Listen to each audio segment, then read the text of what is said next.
Rarity was pacing in her room, her ears folded back, her mane a mess, bandages lining her flanks. Ever since Twilight and her friends published their book on lessons they had learned over the years as friends, she had received so much hatred from other ponies. The main culprit being two ponies that spread rumors of her back in the very beginning. The very couple that she overheard outside of a cafe in Ponyville, Lavender Bloom and Diamond Cutter. Rarity had been plotting their demise since the beginning.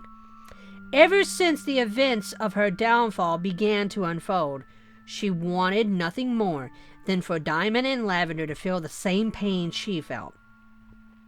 She had been keeping her eye on the couple for a while now, watching their routine, and took note that they would go to the local cafe once a week to do some work over a hot meal. Rarity had planned everything out perfectly. Today was the day that she would unload all the hatred she had kept for those uptight, prissy ponies. Before she headed out, Rarity decided to change her bandages. Her mascara stained her cheeks from her crying, that had now dried into her fur, making it clump together and harden. Her mane was somewhat unkempt, and she had rather large bangs under her bloodshot eyes. Sitting in her bedroom, Rarity used her magic to take off her current bandages, which had been dirtied up from all the bleeding. The fabric was peeled away from her flank, revealing fresh self-harm marks running across her flesh. The fur around each cut stained red. She hadn't bothered cleaning them since she hit such a low point after that couple ruined her fashion-making reputation. Her cutie marks had taken the most damage, the 3 blue gems now unrecognizable from all the scars and cuts and bruises that had been made. The white unicorn slowly swapped her bandages over before putting on a black gown and allowing herself to relax. Her ears folded back as she slowly opened the door to her boutique. She was greeted to an empty setting. All of Ponyville was avoiding her boutique since the criticism blew up around Ponyville. At least the protest stopped. She slowly made her way to the cafe, where she overheard some ponies making fun of her from the book, and sat in the same chair she was sitting in when she listened in on Diamond Cutter and Lavender Bloom, before quickly hiding her face with her hood and picking up a tabletop menu. The unicorn heard familiar laughter, peeking out of her hood to see the book critics in question, making their way to the cafe, still talking in their usual snobbish tones. Rarity despised that tone now, her teeth grinding as she watched the two ponies sit down together at the table. The white unicorn listened out for their orders before taking out a pack of medication she had got prescribed from a doctor. It was a prescription of very strong sleeping pills. She had been given them when the stress of the protest, business falling, and lack of support got too much. The pills were in plastic dissolving capsules. She split the casing of 4 pills in half and put the powder in a small pile on the table. About 20 minutes pass by, and a waiter passes Rarity's table with Diamond and Lavender's orders. As soon as the waiter was in line with Rarity, she gently tapped his shoulder, causing the waiter to stop in his tracks and look at her. With the plated food floating in front of him, with the use of his light green magic. "Pardon my interruption, darling, but I had a quick question. I have been having a strange reaction to any foods with olive oil in it. Do you mind telling me which of these meals are not cooked with olive oil?" She asked this question in her usual kind and dainty fashion before using her magic to hold the menu up to the waiter's face, temporarily blocking his view of the plates. The waiter went on to point to different meals on the menu, speaking in a calm tone with a warm smile on his face. Rarity listened intently to the waiter's explanation, while subtly using her magic to lightly sprinkle the pile of sleeping powder over the couple's food. The waiter, not noticing this as he was so absorbed into making sure Rarity ate a meal that was safe for her, Once the waiter was finished explaining, Rarity had finished tainting Lavender Bloom and Diamond Cutter's food and pulled the menu away from the fellow unicorn's face. "Thank you so much, darling. I'm sorry for disturbing you from serving this order. The food looks wonderful," Rarity responded in a casual tone, with the waiter responding with a dismissive wave, explaining that the food was fresh out of the oven and was too hot to eat right away anyways, before making his way to the table and serving the two book critics. A few more minutes passed of the couple taking before they began to dine on their food, Rarity hiding her smile behind her menu before she heard the delightful sound of two soft thuds. Looking over the top of her menu, she saw that Diamond Cutter and Lavender Bloom were fast asleep, face down in their food. The white unicorn approached the table, pretending to act surprised for those onlookers who saw them fall asleep. "Do not worry, everyone. Ponyville Hospital isn't far from here. I will take them there myself," Rarity called out, causing a few signs of relief to emit from the cafe's customers, before Rarity used her magic to lift up the couple. Running in the general direction of the hospital just to avoid suspicion, Rarity then made a giant U-turn through the back alleys of houses and avoid being spotted by anyone, before making her way into the back entrance of the boutique. Once the unicorn was inside with the unconscious critics, she made her way into a now empty and unused room of the building. Ever since Sweetie Belle decided to move away for the sake of her own safety from all the protesters, that bedroom had been emptied out and is now just a plain room. Rarity got to work, getting her hooves a bit dirty as she hammered a few metal hooks into the floor, with a thick metal chain going through the middle. On each end of the chain was a metal cuff with a lock, which she secured to one hoof of each pony before putting up some soundproof padding on the walls just to prevent anyone from hearing the three ponies once everything was set up. The final touch was to put a tarp down. Wouldn't want to stain the floor now, would we? Using her magic to lift Diamond and Lavender, she put a blue tarp down over the ground, covering the entire floor of the room. Rarity had finished redoing the room, just in time, too, as the couple was beginning to stir. It was time to have some fun. Where am I? Lavender Bloom slowly sat up, rubbing her head and looking around. She noticed that Diamond Cutter was behind her, but he was still out. She stood up and heard a soft clicking noise coming from behind her. Turning, she saw that she was chained to the ground by her back hoof, with a solid steel cuff with a large steel lock on it. The pink pony began to panic. As she frantically looked around, the room was barren of any windows, and the walls were covered in foam, most likely to dampen any sound. She then noticed they were standing on a tarp, the sheet of plastic making a loud crackling noise as she stood within her restrained space the chain gave her. She could hear her own heartbeat as her breathing began to quicken. Where was she? Why was she here? How did she get here? So many questions ran through the pony's mind. Hello? Is anyone here? Lavender called out into the room. Her shouting caused Diamond Cutter to begin to wake up. He too was chained to the ground by his back hoof. Diamond Cutter stood up, the gray earth pony looking around and quickly becoming equally as worried as Lavender was. Lavender looked down at the chain, seeing that they were sharing one long chain that went through a metal loop that was secured to the floor with 4 thick metal bolts. Where are we? Diamond asked, only to be met with silence as Lavender didn't have an answer to his question. Diamond tried to run for the door that was on the far side of the room, but his sudden movement pulled Lavender back, forcing her hoof to catch on the metal hook on the ground and stopping Diamond in his tracks, mere inches from the door, just slightly out of reach. Diamond gave a sigh and backed up to give Lavender the slack to stand back up. The two looked around the room to try to figure out a way out of the situation. Lavender then pulled the chain taut with her leg, causing Diamond to joke. "Maybe we can use the chain to saw through the loop?" Lavender suggested. Her voice was shaky, as she was desperate to get out of this mysterious room. "The chain's too thick.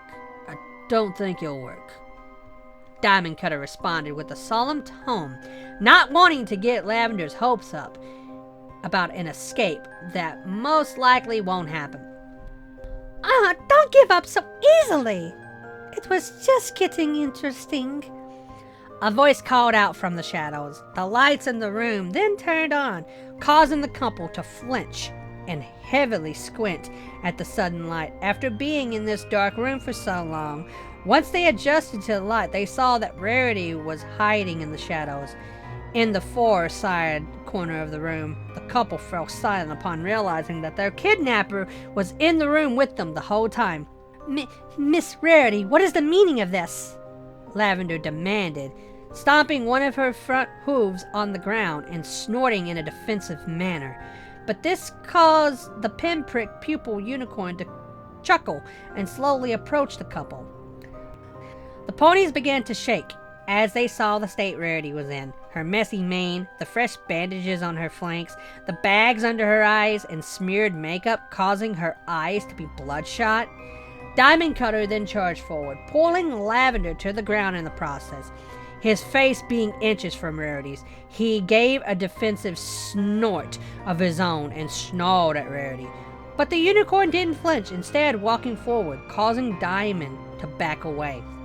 Before the two could say anything, in a flash of blue magic, a loud, squelching sound filled the room, causing the two earth ponies to scream out in agony and fall to the ground as a pool of blood formed quickly on the ground beneath them. Rarity smirked, holding up the piece of sharp twine she had begun to use to quickly cut off Lavender and Diamond's unchained back legs.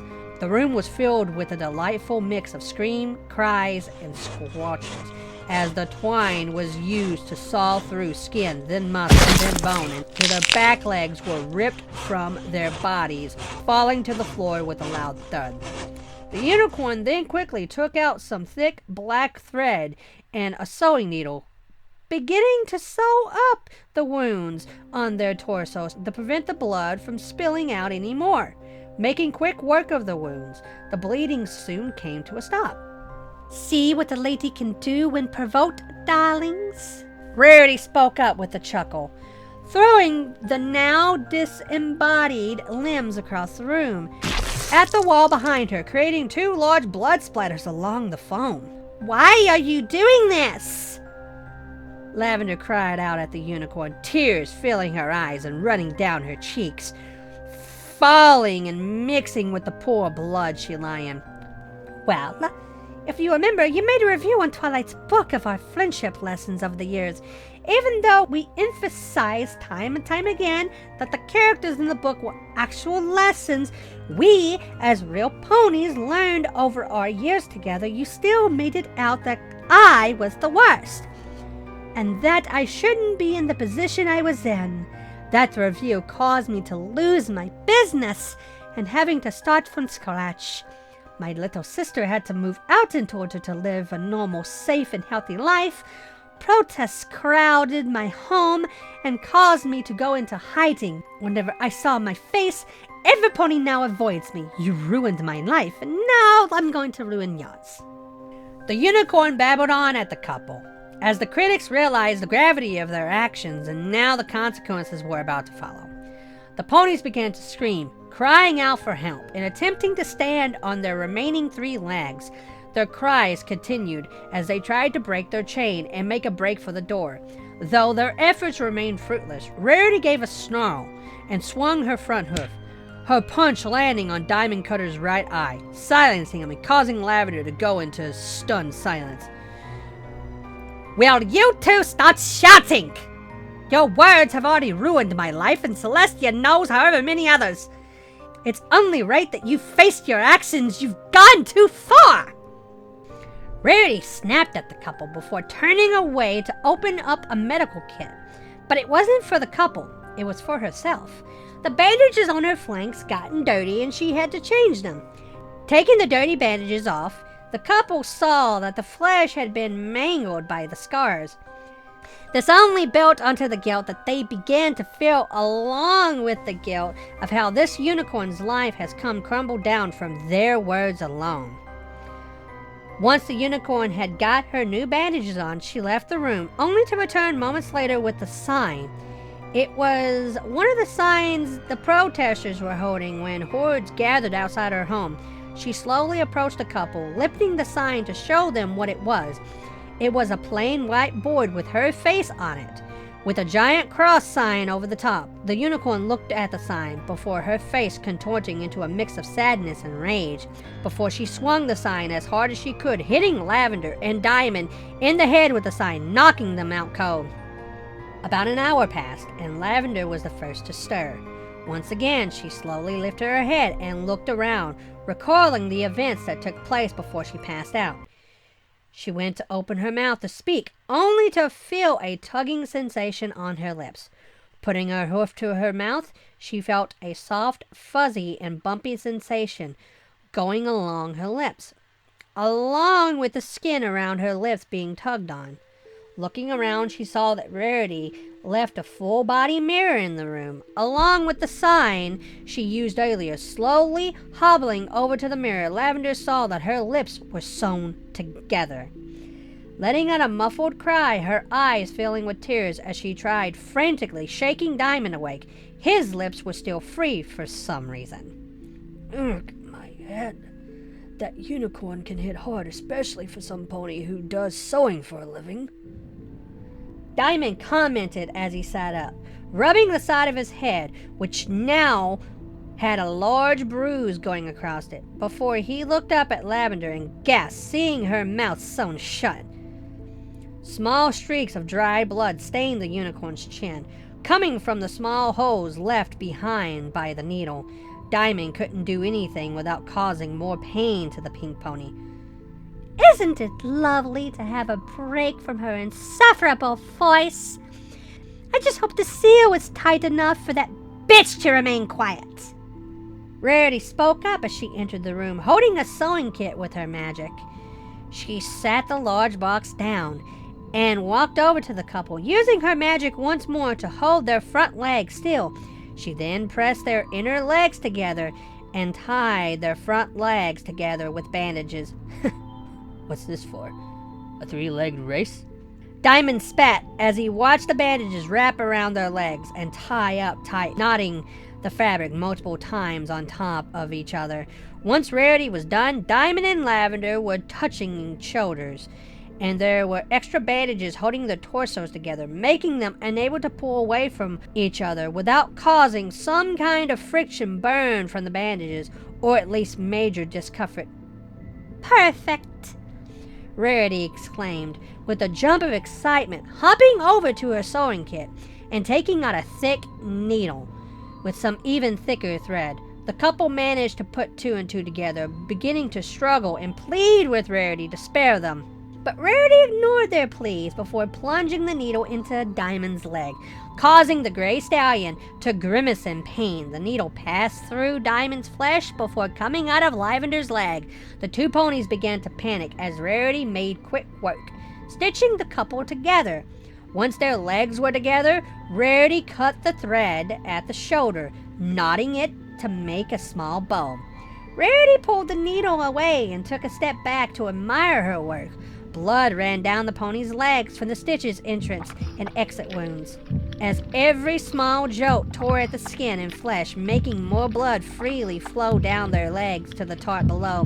You're sick. You're crazy. Just wait till the authorities hear about this. Diamond shouted out at the unicorn, his nose scrunching up and his ears folding back as he tried to act like the situation wasn't fazing him, while Lavender had broken down into tears. Her ears folded flat against her head as tears fell from her chin to the floor. Crazy? Now, my dear Diamond, a lady doesn't go crazy. A lady gets stressed, and when a lady gets stressed, we need an outlet before we cause any kind of damage. I'm sure Lavender can agree with me on that one. Rarity explained with a smirk before using her magic to force Lavender to nod in agreement. Before Diamond could protest, he let out a yelp of agony. Looking over his shoulder, he saw that Rarity started stitching their torsos together, forcing the couple to stand together in a tiptoed fashion to keep their balance. To avoid falling and ripping their bodies apart, the two ponies let out whimpers and uncomfortable grimaces as Rarity continued with her work. Once Rarity was finished, she stood back to inspect her work, smiling wide as she saw the couple shaking and trying their hardest to stay as still as possible to avoid making the heavy bleeding worse. Before Diamond could speak, he turned his head to look at Rarity, only to be greeted with the needle inches away from his eyes.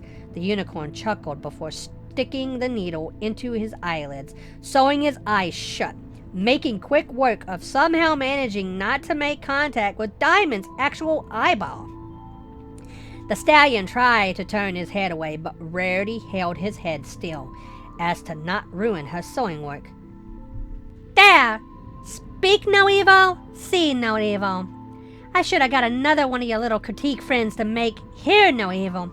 But of course, you two are the core event here. Now, I have a few jobs to do.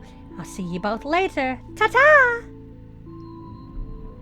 And with that, Rarity left the room, closing the couple in pure darkness. Diamond shouting in protest as the door was shut, though Rarity simply walked away to clean herself up. About a week passed by, and everyone was gathered around Ponyville Town Hall. Many ponies gasped, covering their children's eyes as the crowd grew. Mayor came forward to see what was going on. Every pony, please remain calm. Whatever is happening here must be an easy fix. What's going on? Mayor's speech was cut short, her breath getting caught in her throat as she saw what the crowd was so shocked about. It was Diamond Cutter and Lavender Bloom stitched together in each other's embrace. Lavender's mouth stitched shut, Diamond's eyes stitched shut, both of them looking like rag dolls. Blood dripped down on the town hall's patio floor as the couple hung by their necks in a thick noose, their faces slightly blue from lack of oxygen. Above the couple hung a banner that read, "Ladies are dangerous when stressed."